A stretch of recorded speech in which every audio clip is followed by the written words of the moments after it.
Topic 10-2, referenced in our whole textbook, Chapter 12, in sections 2 and 3, from page 831 to 838, and also 839 through 845.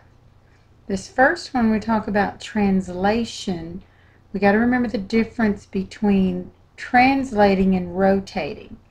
Translate, if you'll think of the word itself, has an SL. That just means to slide. And rotate is to turn. So we just got through doing a few that was reflections that go flip. So reflection would be flip, but translate is just to slide.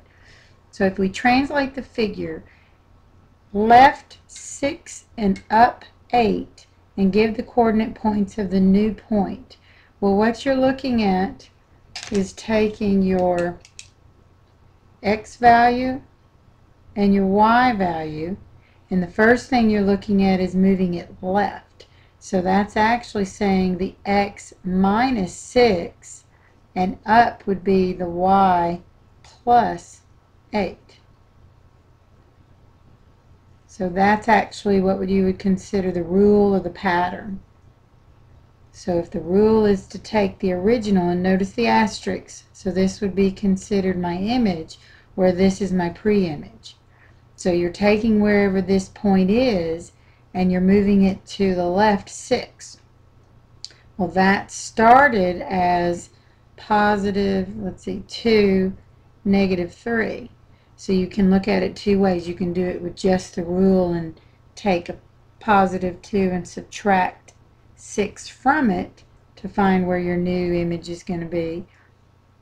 Or you can just walk it. If you'll notice this, I don't know if you can see a dotted line, you'll kind of hop 1, 2, 3, 4, 5, 6. 6 units to the left and 8 units up. 1, 2, 3, 4, 5, 6, 7, 8. And draw your A asterisk as being the new image that it created. So you can do it using movement with the graph, the picture, or you can do it with the rule.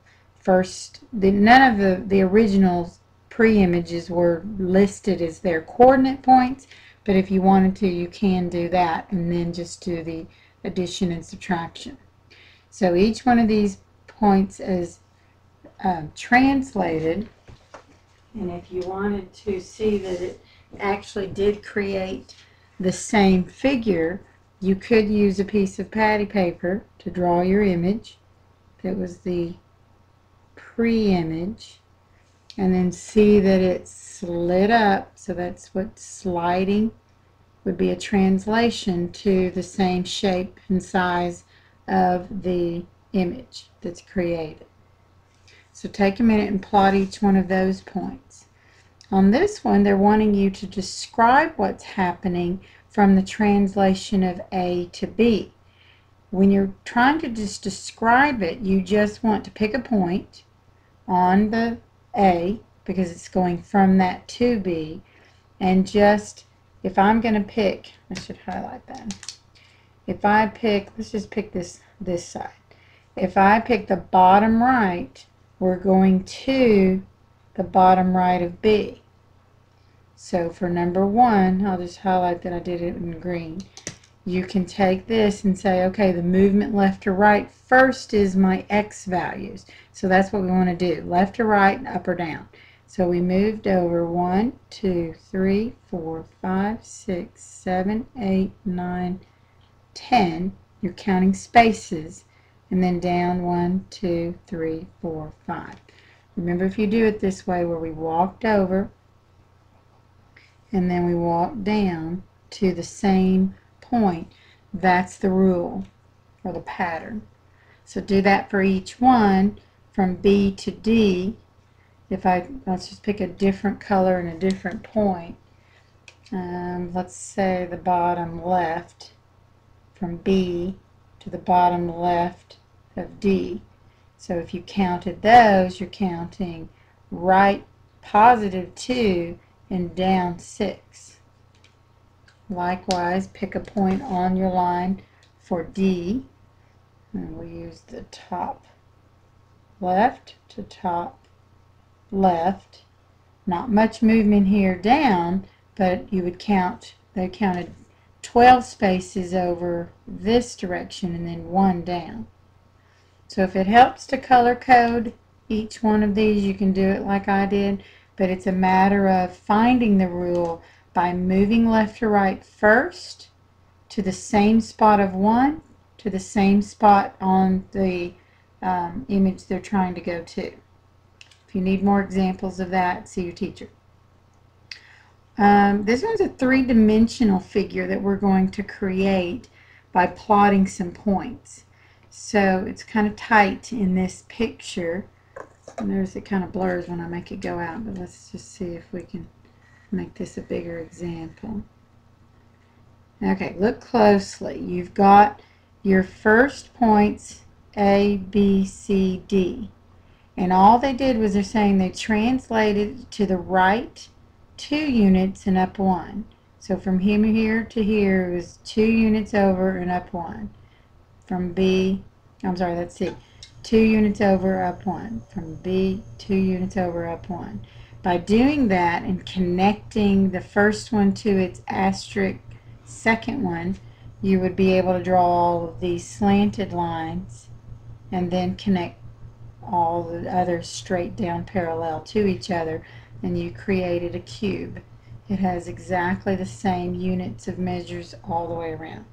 So it's also considered a rectangular prism.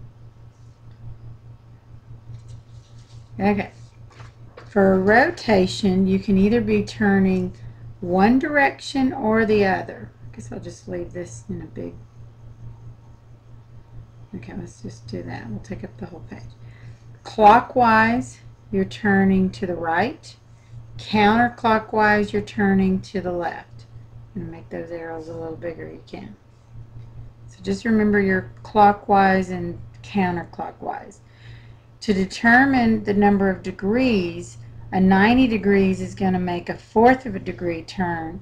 180 is half a turn. So if you think about a full circle, you go half of the circle, you're going 180 degrees.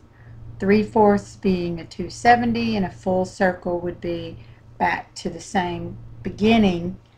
In fact, I could draw this, and you're going to go just a 1/4 of a turn. 180 is going to create a straight line. A 270, if you started at the top, you're going to do 3/4 of a turn, so it would go to there. And then a 360, of course, is ending in the same place you started. So you could kind of look at it like that. 90 degrees, of course, is turning a full right angle. Okay, some examples described in the rotation is, if you want to look at it, you want to go to the shortest rotation. You don't want to say, oh, well, that's really a 270 because I've gone all the way around this direction. You want to try to go the shortest amount of time, distance that it would go. So if I'm standing straight up, I turn of a turn, it's a 90 degrees clockwise turn. Same thing with this. From that to this, I'm not going right, I'd be going left the same, a 1/4 turn. It's just that you'd be starting here and turning just a 1/4 to right there. So instead of going one direction, you're going the other direction.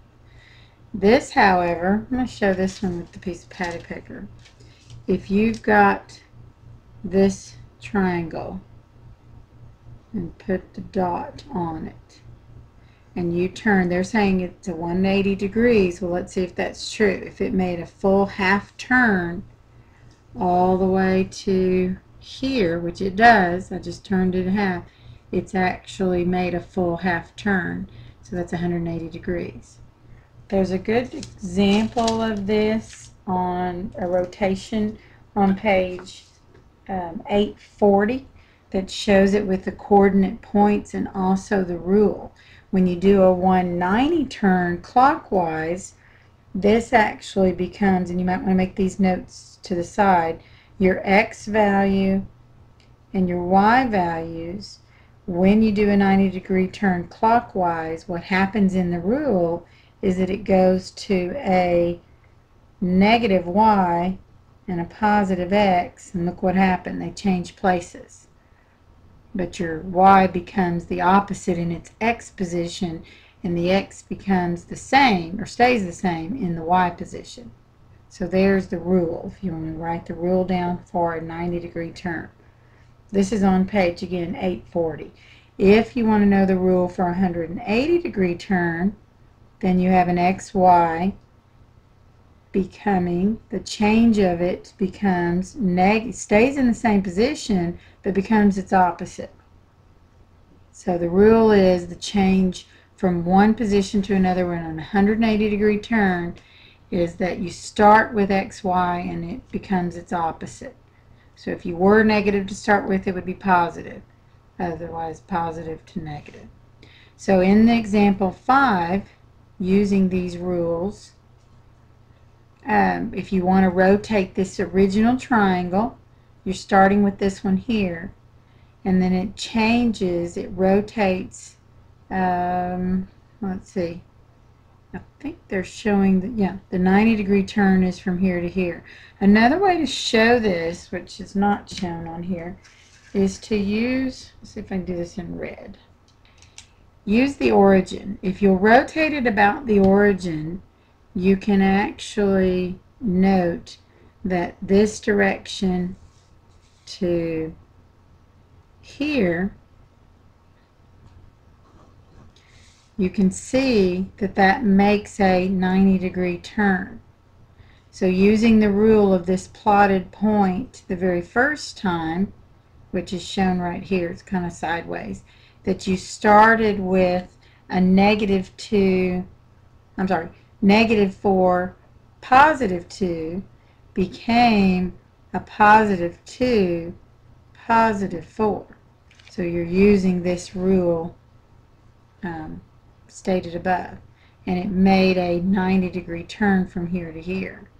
If you went from here to here, I'll use a different color, you'll note that from that A to that A, about the origin, rotating about the origin, does make a straight 180-degree line, because anytime it's straight from here to here, that creates a 180-degree turn creates a straight line. So from the origin 0, 0, each one of these points started with an XY value and just became its opposite XY value using this rule right here. Again, if you need more clarity, because this might be a little confusing, ask your teacher. Usually those are the only two used, but they did show the 270 again. And to get to this point here, you can think of it as another 90-degree turn. So wherever we are there, you're going to do the same kind of rule that you did for a 90-degree turn, but make sure you start with these points to get to these points. But each time you're creating a new image as it rotates. And again, mathisfun.com is a very good source to review these kinds of rotational terms. That concludes 8.10.2.